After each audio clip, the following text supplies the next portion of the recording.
आज 10 अगस्त 2026 है और हमारे नॉर्थ ईस्टर्न रीजन में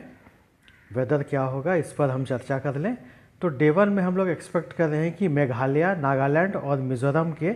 अनेक स्थानों में मध्यम स्तर की बारिश होने की संभावना है, जबकि अरुणाचल प्रदेश, असम, मणिपुर और त्रिपुरा के कुछ स्थानों में हल्की से मध्यम स्तर की बारिश होने की संभावना है। डे 2 की अगर बात करें तो डे 2 में हम लोग एक्सपेक्ट कर रहे हैं कि नागालैंड और मिज़ोरम के अनेक स्थानों में मध्यम स्तर की बारिश होने की संभावना है, जबकि अरुणाचल प्रदेश, असम, मेघालय, मणिपुर और त्रिपुरा के कुछ स्थानों में हल्की से मध्यम स्तर की बारिश होने की संभावना है। डे 3 में एक्सपेक्ट किया जा रहा है कि नागालैंड के अधिकांश स्थानों में मध्यम स्तर की बारिश होने की संभावना है, जबकि अरुणाचल प्रदेश, असम और मिज़ोरम के अनेक स्थानों में मध्यम स्तर की बारिश होने की संभावना है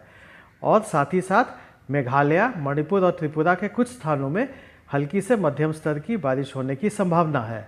डे 4 में एक्सपेक्ट कर रहे हैं कि नागालैंड के अधिकांश स्थानों में मध्यम स्तर की बारिश होने की संभावना है, जबकि अरुणाचल प्रदेश, असम, मेघालय और मिज़ोरम के अनेक स्थानों में मध्यम स्तर की बारिश होने की संभावना है। और रही बात मणिपुर और त्रिपुरा की, तो इसके कुछ स्थानों में हल्की से मध्यम स्तर की बारिश होने की संभावना है।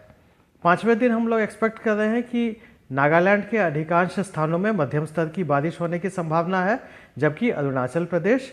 असम, मेघालय, मणिपुर और मिज़ोरम के अनेक स्थानों में मध्यम स्तर की बारिश होने की संभावना है। साथ ही साथ त्रिपुरा के कुछ स्थानों में हल्की से मध्यम स्तर की बारिश होने की संभावना है।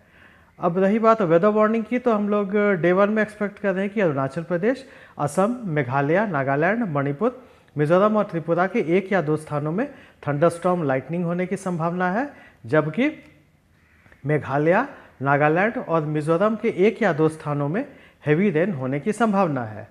डे 2 में एक्सपेक्ट कर रहे हैं कि अरुणाचल प्रदेश, असम, मेघालय, नागालैंड, मणिपुर, मिज़ोरम और त्रिपुरा के 1 या 2 स्थानों में थंडरस्टॉर्म लाइटनिंग होने की संभावना है, जबकि अरुणाचल प्रदेश, असम, नागालैंड और मिज़ोरम के 1 या 2 स्थानों में हेवी रेन होने की संभावना है। डे 3 में एक्सपेक्ट किया जा रहा है कि अरुणाचल प्रदेश, असम, मेघालय, नागालैंड, मणिपुर, मिज़ोरम और त्रिपुरा के 1 या 2 स्थानों में थंडरस्टॉर्म लाइटनिंग होने की संभावना है, जबकि अरुणाचल प्रदेश, असम और नागालैंड के 1 या 2 स्थानों में हेवी रेन होने की संभावना है। इसी तरह अगर हम डे 4 की बात करें तो डे 4 में एक्सपेक्ट कर रहे हैं कि अरुणाचल प्रदेश, असम, मेघालय, नागालैंड और मणिपुर के 1 या 2 स्थानों में थंडरस्टॉर्म लाइटनिंग होने की संभावना है। साथ ही साथ अरुणाचल प्रदेश, असम, नागालैंड और मिज़ोरम के 1 या 2 स्थानों में हेवी रेन होने की संभावना है। और डे 5 में एक्सपेक्ट किया जा रहा है कि अरुणाचल प्रदेश, असम, मेघालय, नागालैंड और मणिपुर के 1 या 2 स्थानों में थंडरस्टॉर्म लाइटनिंग होने की संभावना है, जबकि अगर हम हेवी रेन की बात करें तो हम लोग एक्सपेक्ट कर रहे हैं कि अरुणाचल प्रदेश, असम, मेघालय, नागालैंड, मणिपुर और मिज़ोरम के 1 या 2 स्थानों में हेवी रेन होने की संभावना है।